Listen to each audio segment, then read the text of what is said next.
Good morning. Welcome to the Morning Muse. I'm Ginger Hopper. If you're on YouTube, today's thumbnail is a picture of my shirt because I need a little Jesus today. I need some prayers. This is really getting into my throat. I go pick up my prescription though right after my coaching call this morning. So there's that. How are you all doing today? I hope you are warm, happy, and healthy this morning. I'm going to try to make it through this, which means I'm going to be drinking a lot to keep that warm on my throat. The healing begins when you stop blaming. That is what we are talking about today. First of all, if you have not yet, we are going to be doing a free training. This free training is going to be Saturday, the 29th. That's this coming Saturday of 2022. It is at 10 o'clock a.m. Central Time. You need to go to with Ginger Hopper. I forgot my name for a minute. Withgingerhopper.com. That's withgingerhopper.com. Go there on that webpage, hit the contact button, fill in your information, and in the comments, just put Zoom, and that will send you the link to the Zoom class about 48 hours before the class, and then again the morning of the class. It is going to be a class about who am I? It is absolutely free. There's going to be major giveaway. I'm so excited, and a really cool demonstration. So I hope you're there. I can't talk as long because I get winded, and when I inhale, I start choking. Okay, let's get started with today. The healing begins when you stop blaming. So there's the old I want to use the word antage. I don't even know if that's right. I got fog. No, it's not that dreaded C word. It's just I'm sick.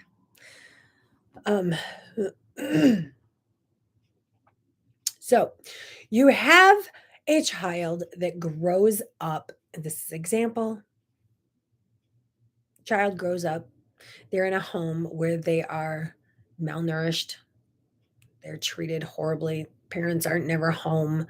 They're maybe abused. Just a horrible, horrible situation that you wouldn't wish on anybody. Okay, there's two kids. As these two kids grow, one starts hanging around with all these other bad kids, living in the environment that they are living in. And next thing you know, they're get caught stealing, and then they're selling drugs for money, and then they're whatever. It goes on and on. So they've taken this road. Now the other one sits there and says, I can't be like this. I don't want to live like this anymore. There's something better out there for me. I am going to grow. I'm going to do everything I can. I'm going to stay at the library to stay warm. I'll eat some food out of the garbage that people bring for lunch, whatever. They strive and thrive. And they grow up and they become a police officer or a child advocacy person or something along those lines. Completely took their situation and made it into something that was purposeful. The other one is off, lost in whatever. Sorry, it was an important message. So they're lost over in whatever world. Now flip the story. You have a home that's wealthy, and there it's just an abundant, ridiculous amounts of food and new clothes, and just, I mean, we're talking like Bill Gates type, have whatever you want. Okay. um and then you sorry.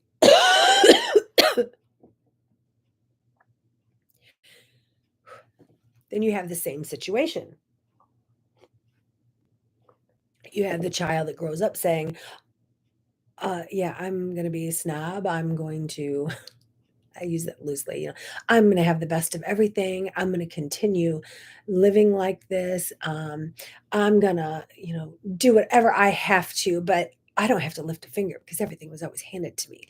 And the next thing they know, they're like, "Oh, I can be the life of the party. I can buy all the drugs and I can supply everything because I'm wealthy." And they start going down, and next thing you know, they're, in rehab and whatever. Okay. And then you have the other one that says, I don't want everything just handed to me. I want to work for this. I want to learn. I want to be able to grow. I want you see what I'm saying? So you can have two different children in two different environments and still have two different children that go separate ways. Doesn't matter if they look identical or what the situation is, it doesn't matter. The thing is, the one in the rich environment may look back and say, "Well, it's my parents' fault. They gave me everything." There's that blame game. And then if you look, the best example is the one that lived in the poverty situation, the one that went into the drugs and the one that went into, the trouble, and they can it's so easy for them to blame. Well, I never had a chance. We didn't have enough money. I was starving to death. I had to do this in order to be able to survive. If my parents would have just cared about me, if, if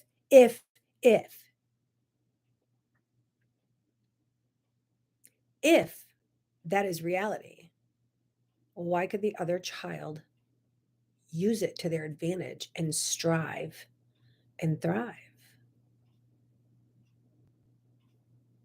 It's because the one that survived and made something of themselves, they chose to not blame the situation, but use that situation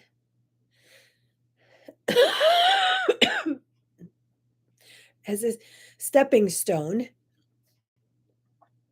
to get I'm so sorry. Mm. To use it as a stepping stone to get to their next step in life to become something.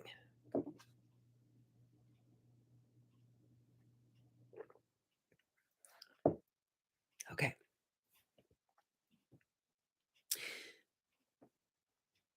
The one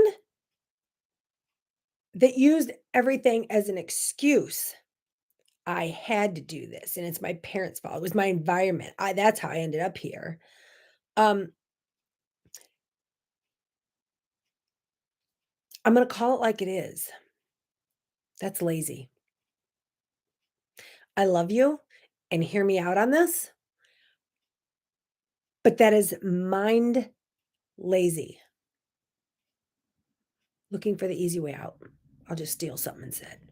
I don't wanna do the work. I don't wanna go into a library and keep work. People in the library, they're, like, clean and they're studying, they're somebody. I'm gonna be embarrassed if I go in there. I can't go in there. That's ridiculous. So I'll just go eat something out of the garbage can and, well, that's where the drug dealers hang out, and so I'll get a job. Thinking they're bettering themselves, but in a capacity that is not legal, not beneficial, not healthy. Now, I'm not saying that all situations where people get into drugs or people get into, um, whatever it is they get into, I'm not saying it's because of the environment. Okay, I'm not saying that at all because there are many, many different reasons. The point of this is to stop blaming. Okay, I know we are live on Facebook right now, but I'm going to throw this out there anyway because this isn't who I am, but this is my label. And this will be the first time speaking it live for the whole world to see it. Hi, I'm Ginger. I am bipolar. I was a teenage pregnant mom. I was not good at parenting. I never did drugs, but I hung around the people that did because it was cool and it was the only place I fit in. Is that who I am? Nope. Could I have easily stayed there and stayed at the bottom of everything and struggled my entire life? Absolutely, I could have. And I did for quite a while. Till finally one day I said, this is such hard work struggling. I'm not going to struggle anymore. I'm going to dive in head first, do the hard work as hard as I can, and sit back and enjoy the rest of my life. Do I still work? Absolutely. But I do what I love.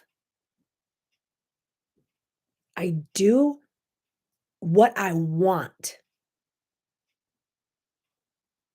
So not only did the healing begin when I stopped blaming, because I blamed, oh, I had to be in before the streetlights come on. None of my friends have to. I wouldn't have to sneak out all the time if I could hang out with my friends until they had to go in. Typical teenage snotty brat. Yep. Um, so the healing begins when you stop blaming. I stopped blaming, uh, well, this bipolar, it's got to be genetics. Nope. I don't even take any medications. And nobody can figure out how can you be so sane now that you don't take medications? Not everyone can do that. The majority of people with bipolar have to stay on medication. I am one of the lucky few that can recognize and work with myself because I'm not going to blame a condition or a title on my behavior. I'm a child of God and He can heal anything, and He can keep my mind in check. If He can rise again, He can keep my mind clear and give me the ability to help others. I'd say 98.9% of everyone I am made personal contact with in my lifetime does not know that I'm bipolar. You do now. Do you see me any differently? If you do, shame on you. But now you may use that as, oh, we can't be friends anymore. Mm, blame her. Everything has gone wrong is because she's crazy. Whatever. Quit blaming. But here's the ultimate gift. Start forgiving, and you're there.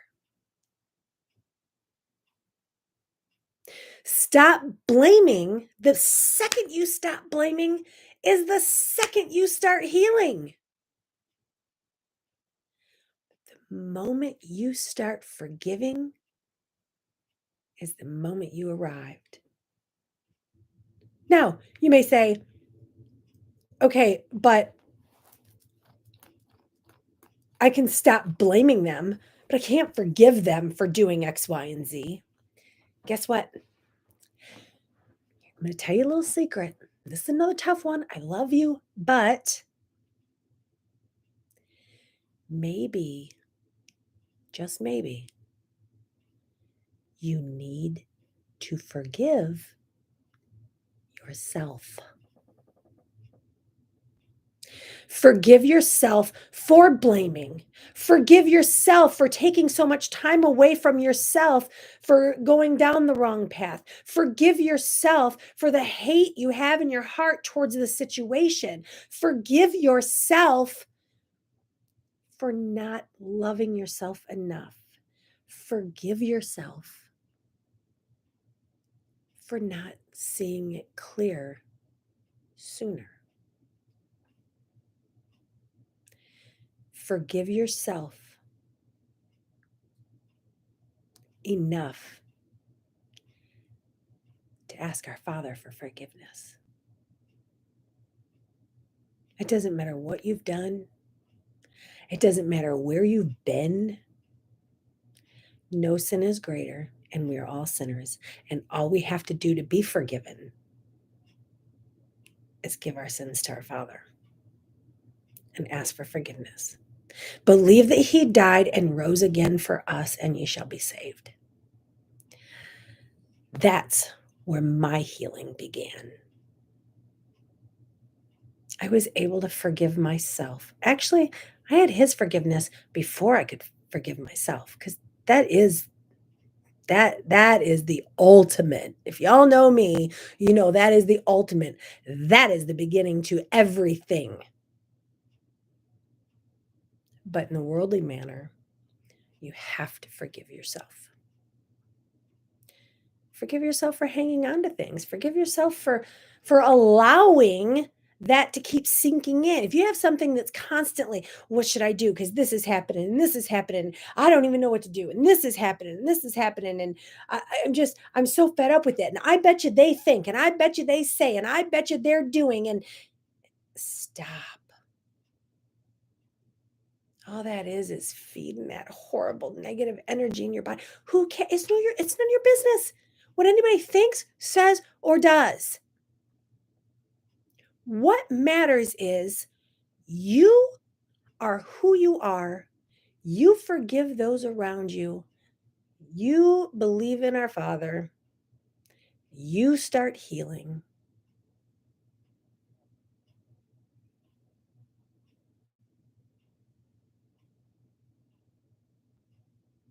And apparently I'm supposed to shut up now because it just stopped. Y'all must have been praying at the beginning of this video because I'm actually feeling better. I don't know if it's because I get worked up on my videos or if I know y'all been praying.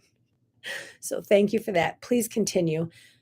Pray this antibiotic works. I have not taken an antibiotic, guys, in 5 years. And before that, it was probably another 8 years. I think everything, I'm going off on a tangent, squirrel. I think everything is overprescribed, over-medicated, overrated. So not that I don't believe in medication. I don't believe that that should be the first thing you go to every time. So I just don't do it. I I heal myself. I take things naturally. I do things. I make my own antibiotic from natural things. I do all this. And then when it comes to a point where nothing I've done has worked, I can't figure it out, then I call the doctor. And you can get, you can guarantee and bet that when I call my doctor and say, I need an antibiotic, she goes, whoa, you okay? All right, it's at Walmart. Go get it. I just don't take anything. She knows I'm bad when I need it.